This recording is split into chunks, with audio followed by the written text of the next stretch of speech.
The following podcast is a deep, shallow dive production. Okay, let's go.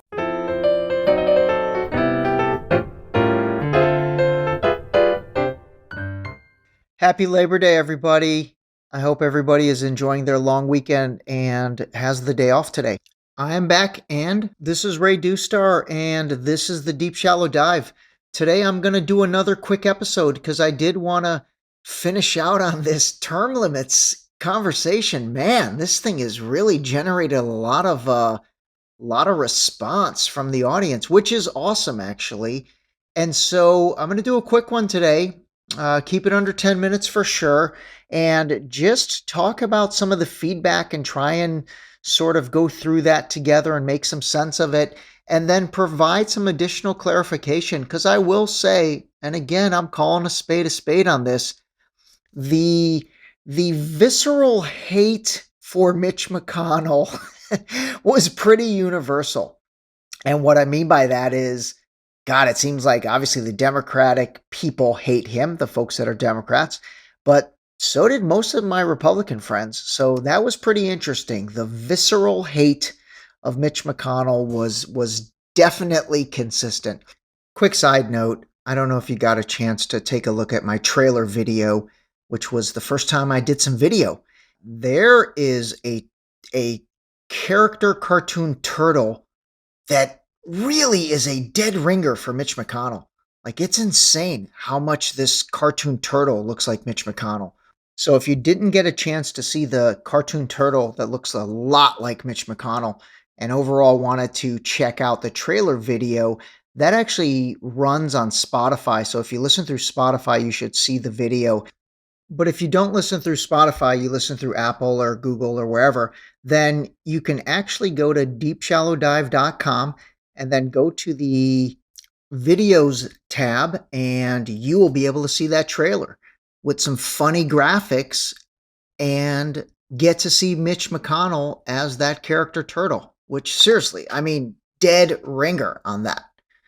Okay, but I will say where I was a little bit surprised about was, the lack of recognition of Dianne Feinstein and just her situation overall. So I'm going to give you some more information because, again, I do think if you are a Democrat and you just don't see this, or you're not willing to accept that a 90-year-old woman who has served, her country for 31 years and gathered a net worth of over $230 million, why she is not the best person to make decisions for your country, I think you need to rethink that a little bit. I really do. Again, we're not talking about a 65-year-old woman. We're talking about a 90-year-old woman. If you can name me one other 90-year-old woman that you know worth 200 and something million dollars that is still working, I'll send you a free bottle of Boost.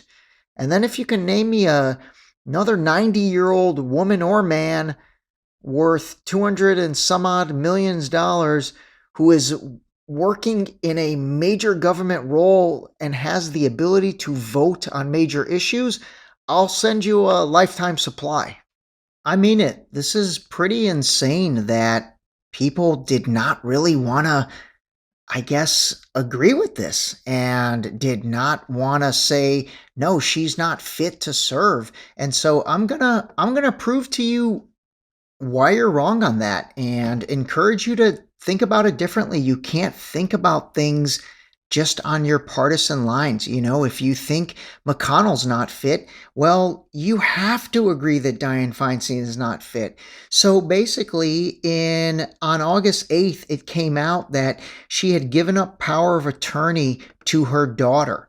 And I'm going to read this to you verbatim. This is the article that came out in CBS News. And it says, but the report of Feinstein's daughter, Catherine Feinstein, 66, being given power of attorney for her mother comes after a moment of confusion for the Democratic senator last month when she began launching into remarks during a vote on the $823 billion military budget. I'm going to repeat that. during the vote on the $823 billion military budget. Colleagues that were next to her kept prompting her multiple times simply to vote aye. Sorry, I think I said yay in the last video. I had Kanye on my mind because I watched his documentary, which was really good. You know, think what you want about that guy, but man, if you watch his documentary on Netflix, you'll realize, I mean, he is kind of a genius, regardless of everything else. Okay, so basically that vote I referenced in the last episode was the military budget, and again, she's given power of attorney to her daughter.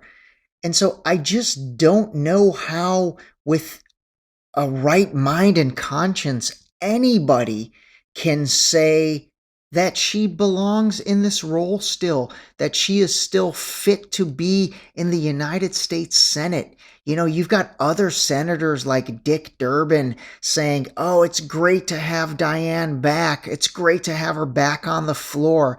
I mean, come on, guys. Seriously, you gotta call us. I need to stop saying gotta. You have to. I speak better grammar than that. You have to call a spade on this. And again, the only way we're going to really come to the truth on all this stuff is to be able to be impartial about everything and focus on the reality of the situation and nothing else. She's 90 years old. I mean, again, who else is working at 90, let alone in Congress?